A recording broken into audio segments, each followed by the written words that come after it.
الحمد لله رب العالمين، والصلاة والسلام على سيد الأنبياء والمرسلين وعلى آله وأصحابه أجمعين. أما بعد، فأعوذ بالله من الشيطان الرجيم. بسم الله الرحمن الرحيم. يا أيها الذين آمنوا اتقوا الله حق تقاته ولا تموتن إلا وأنتم مسلمون. وقال رسول الله صلى الله عليه وسلم: من استطاع منكم الباءة فليتزوج فإنه أغض للبصر وأحسن للفرج. صدق الله مولانا العظيم. میرے بھائیوں اور بزرگوں، اللہ تبارک و تعالیٰ کا احسان ہے کہ اللہ تبارک و تعالیٰ نے ہم سب کو ایمان والا بنایا ہے، اور ایمان والا ہو جانے کے بعد ہمارا ہر عمل، ہمارا ہر کام شریعت مطہرہ کی روشنی میں ہونا چاہیے۔ ایمان والا ہر چیز میں، ہر کام میں تابع ہے حضور پاک صلی اللہ علیہ وسلم کی سنت کی۔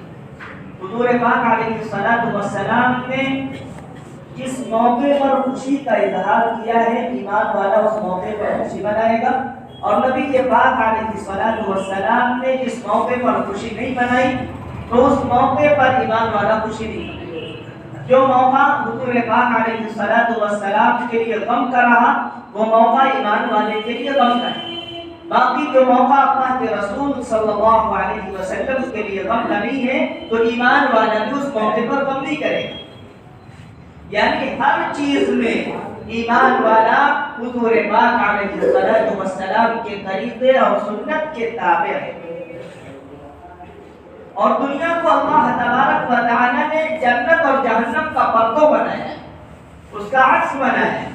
اگر آپ دنیا کو دیکھ لیں تو دنیا کے اندر جنتی بھی ہے اور جہنمی بھی۔ کس معنی کا؟ کہ دنیا کے اندر اللہ تبارک و تعالی نے خوشی بھی رکھی ہے اور غمی بھی رکھی ہے۔ دنیا کے انسانوں کی حالت ایک نہیں رہتی، مختلف ہوتی رہتی ہے، بدلتی رہتی ہے۔ کبھی انسان خوش ہوتا ہے، کبھی انسان غمزدہ ہوتا ہے۔ ایک انسان خوشحال ہے تو دوسرا انسان غمگین ہے، غمزدہ ہے۔ یہ دنیا کا نظام ہے، لیکن آخرت میں ایسا نہیں ہے۔ آخرت کا معاملہ یہ ہے کہ اللہ تبارک و تعالیٰ نے اگر کسی کو جنت عطا فرما دی تو وہ ہمیشہ خوش رہے گا، اس کے اوپر اب غم نہیں آئے گا۔ جس کو اللہ نے جہنم میں داخل کر دیا تو اب وہ غمگین رہے گا، ہمیشہ تکلیف میں رہے گا، خوشی نہیں آئے گی۔ لیکن دنیا کے اندر اللہ تبارک و تعالیٰ نے غم کو بھی رکھا ہے اور خوشی کو بھی رکھا ہے۔ انسان خوشی بھی مناتا ہے اور غمی بھی انسان کے اوپر آتی ہے، اور غمی سے بھی انسان گزرتا ہے۔ تو اللہ تبارک و تعالیٰ نے جنت اور جہنم دونوں سے سمجھیے مرکب جو چیز تیار کی، اس کا نام دنیا ہے۔ اگر آپ کو صرف خوشی چاہیے تو اس کے لیے اللہ نے جنت کو بنایا ہے، اور آپ کو اگر صرف غمی دیکھنا ہے تو اس کے لیے اللہ نے جہنم کو بنایا ہے۔ اگر خوشی اور غمی دونوں کو دیکھنا ہے تو اس کے لیے اللہ نے دنیا کو بنایا ہے۔ یہ دنیا کے اندر دونوں چیزیں موجود ہیں۔ تو بات یہ چل رہی تھی کہ ہمارا ہر کام، ایمان والے کا ہر کام سنت رسول صلی اللہ علیہ وسلم کے مطابق ہونا چاہیے۔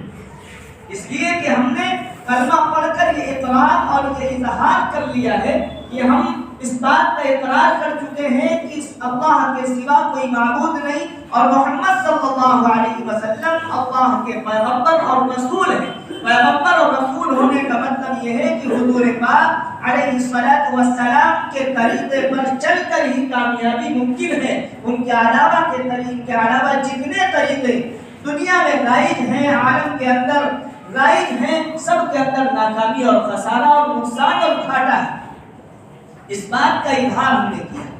اب ہر کام میں ہمیں دیکھنا ہے شریعت مطہرہ کی اس موقع پر ہمیں کیا پیغام دیتی ہے، شریعت مطہرہ کا اس موقع پر حکم کیا ہے۔ ایسے ہی اللہ تبارک و تعالی نے ایک چیز جو حضرت آدم علیہ السلام سے لے کر حضور پاک صلی اللہ علیہ وسلم تک جتنے بھی انبیاء اور پیغمبر اور رسول تشریف لائے، تقریباً تمام انبیاء کرام علیہم الصلوۃ والتسلیمات نے اس عمل کو کیا ہے، وہ عمل کیا ہے؟ وہ نکاح کا عمل ہے، وہ عمل نکاح کا عمل ہے۔ کچھ پیغمبر کا نام نکال کر باقی سارے انبیاء کرام علیہم الصلوۃ والتسلیمات نے نکاح کو کیا ہے، اور نکاح صرف خواہشات پوری کرنے کا نام نہیں ہے، نکاح صرف زوجہ اور بیوی کے حلال ہونے کا نام نہیں ہے، بلکہ نکاح کو سب سے پہلے اللہ تعالیٰ نے اور اللہ کے محبوب جناب رسول اللہ صلی اللہ علیہ وسلم نے عبادت بنایا۔ نکاح بہترین عبادت ہے، اور عبادت آپ چاہے کوئی بھی عبادت لے لیں، جب آپ کسی کا نام عبادت رکھ دیتے ہیں تو اس کے اندر بھی دکھاوا اللہ کو پسند نہیں ہے۔ عبادت کوئی بھی ہو، جب وہ چیز عبادت بن جاتی ہے تو اس کے اندر فضول خرچی نہیں ہوتی، کوئی بھی عبادت ہو اس کے اندر دکھاوا ریاکاری نہیں ہوتی۔ عبادت کو انسان سادگی کے ساتھ ادا کرتا ہے، سنجیدگی کے ساتھ ادا کرتا ہے۔ تو نکاح جب عبادت ہے، اللہ نے اس کو عبادت بنایا ہے، اور اللہ کے محبوب جناب رسول اللہ صلی اللہ علیہ وسلم نے اس کو عبادت بنایا ہے، تو عبادت ہماری سادگی سے ہونی چاہیے۔ نکاح کو اللہ نے عبادت بنایا ہے تو ہمیں عبادت کو عبادت کے طریقے پر کرنا ہے۔ اور دوسری بات یہ ہے کہ نکاح ایک ایسی نعمت ہے، نکاح ایک ایسی نعمت ہے۔ حضرت آدم علیہ السلام کو جب اللہ تبارک و تعالی نے پیدا کیا، آپ جنت میں رہتے تھے، تو حضرت آدم علیہ السلام کو تنہائی کا احساس ہوتا، تو اللہ تبارک و تعالی نے آدم علیہ السلام کی بائیں وسیلے سے اما حوا علیہ السلام کو پیدا کیا، اور اس کے بعد ازدواجی شکل اختیار کی، یعنی زوجین والی شکل اختیار کی، ان کا نکاح۔ تو پتہ چلا نکاح ایک ایسی نعمت ہے جو جنت سے چلی ہے، نکاح ایک ایسی نعمت ہے جو جنت سے چلی ہے۔ اور در مختار میں لکھا ہے کہ نکاح ایسی نعمت ہے جو جنت سے چلی ہے اور جنت میں جا کے ختم ہے۔ یہی حال ایمان کا بھی ہے، ایمان کا وجود جو ہوا ہے وہ آدم علیہ السلام یعنی جنت سے ہوا ہے، اور ایمان کا خاتمہ بھی جنت میں جا کے۔ تو ایمان اور نکاح تو ایسی نعمت اللہ تبارک و تعالی نے دی ہے جو جنت سے چلی ہے اور جنت میں جا کے ختم۔ تو نکاح کو ہم عبادت سمجھ کر کریں، نکاح کا تصور ہمارے ذہن میں جو بیٹھا ہوا ہے، نکاح کا تصور جو ہے ہمارے ذہن و دماغ میں بیٹھا ہوا ہے، صرف نکاح وہاں تک محدود نہیں ہے، بلکہ نکاح ایک اہم عبادت ہے۔ اور خاص طور سے اس معاشرے میں، ہمارے ماحول میں، ہماری سوسائٹی میں نکاح کی اہمیت اور عظمت اور فضیلت اور زیادہ بڑھ جاتی ہے۔ جہاں پر نکاح نہ ہونے کی وجہ سے برائی رائج ہو رہی ہو، زناکاری عام ہو رہی ہو، بدکاری عام ہو رہی ہو، گناہ میں لوگ مبتلا ہو رہے ہوں، ایسے موقع پر نکاح کو وقت پر کرنا یہ والدین کا جزء لازم ہے۔ والدین کے لیے ضروری ہے کہ وقت پر نکاح کیا جائے۔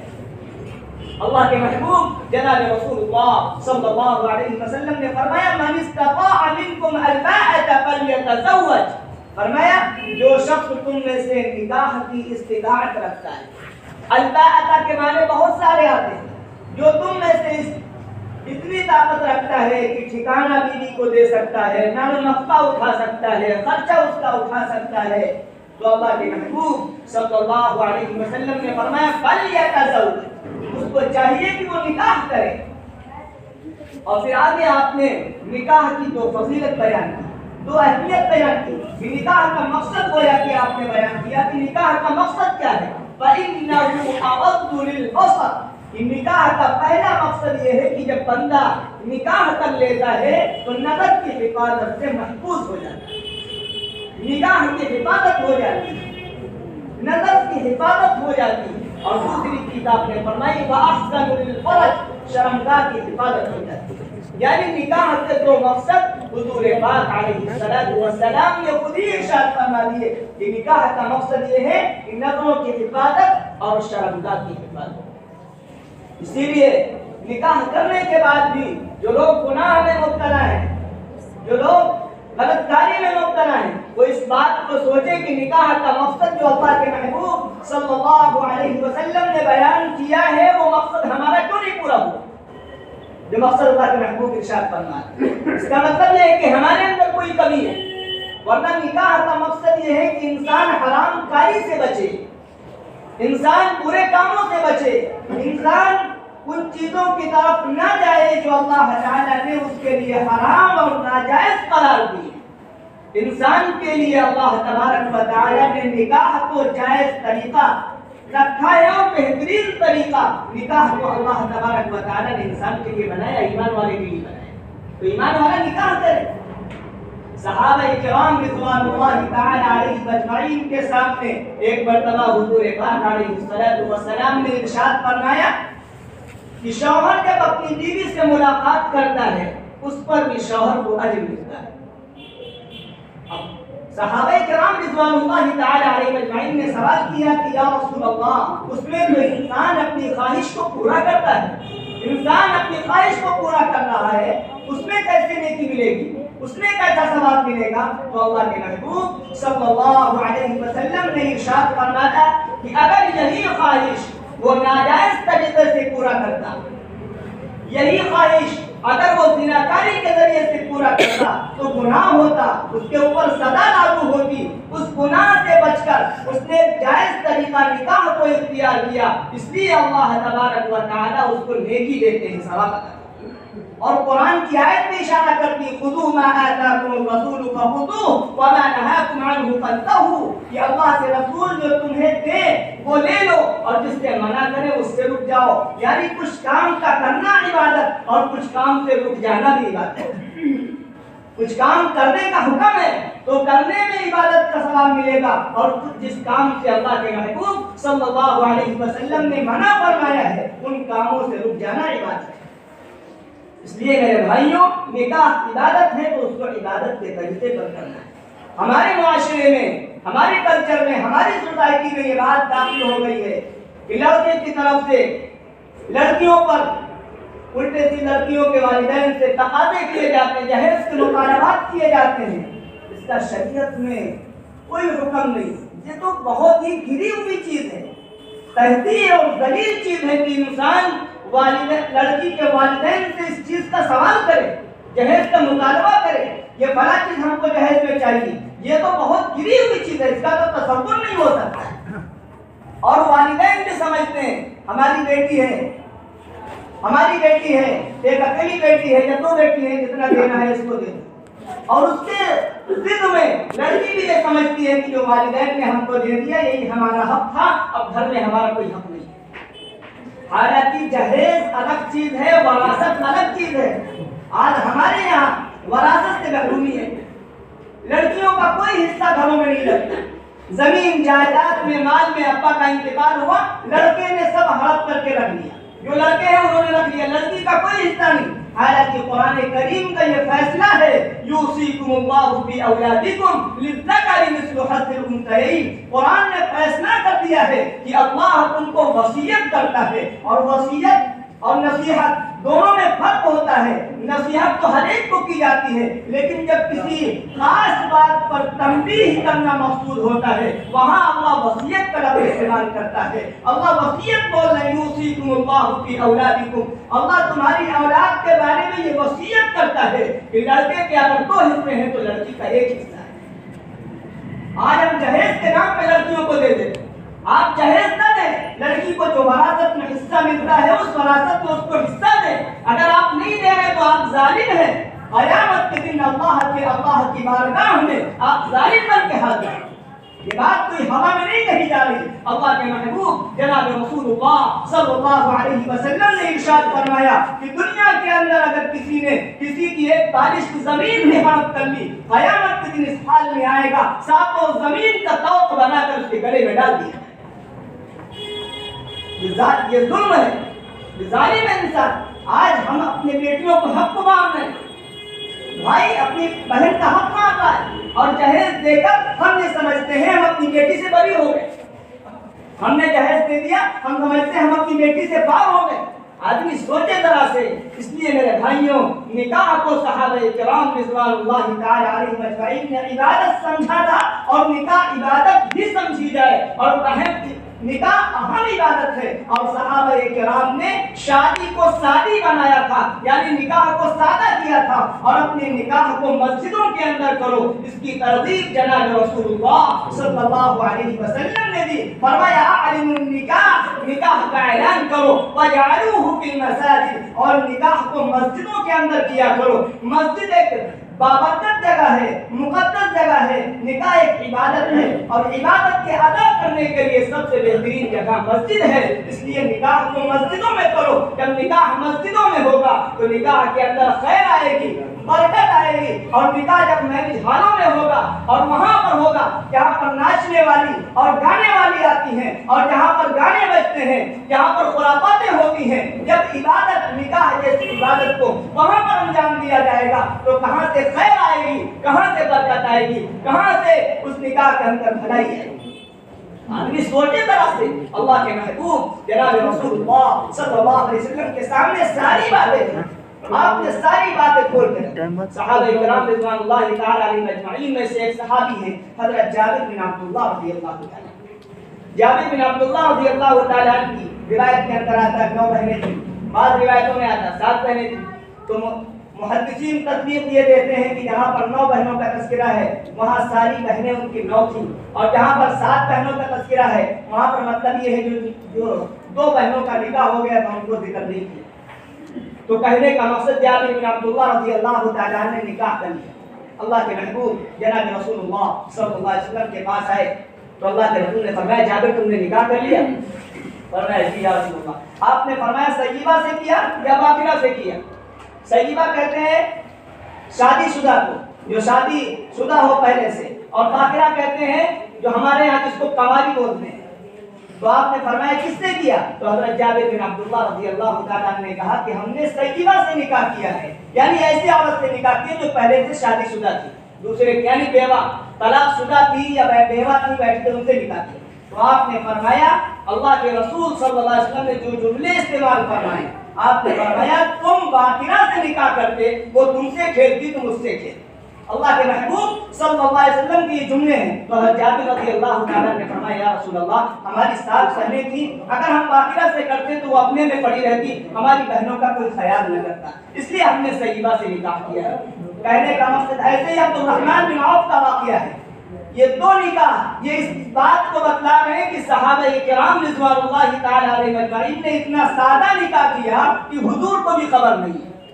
عبد الرحمن بن عوف نے اتنا سادہ نکاح کیا اور بڑے مالدار صحابی، پھر بھی حضور کو خبر نہیں۔ آج تو ہم کہتے ہیں ہمارا نکاح فلاں پڑھائیں، ہم وہاں پڑھوائیں گے، ہم یہاں پڑھوائیں گے۔ حالانکہ اگر نکاح پڑھانا کسی بڑے سے یا ان سے پڑھوانا کہ ہم بڑے عالم سے پڑھوائیں گے یا فلاں مرکز میں جا کے پڑھوائیں گے مثلا، یا ہم حرم میں جا کے پڑھوائیں گے، مسجد نبوی میں پڑھوائیں گے، اس کا کوئی تصور اور وجود شریعت میں نہیں ہے، اس لیے کہ اگر بڑے کی بات ہے تو حضور پاک جناب رسول اللہ صلی اللہ علیہ وسلم سے بڑا قیامت کی صبح تک کوئی دوسرا نہیں ہو سکتا۔ جب صحابہ نے حضور کو نکاح کی اطلاع تک نہیں دی تو یہ کیسے مان لیا جائے کہ حضور پاک علیہ السلام، یہ کیسے مان لیا جائے کہ ہم فلاں کے پاس جانے کا؟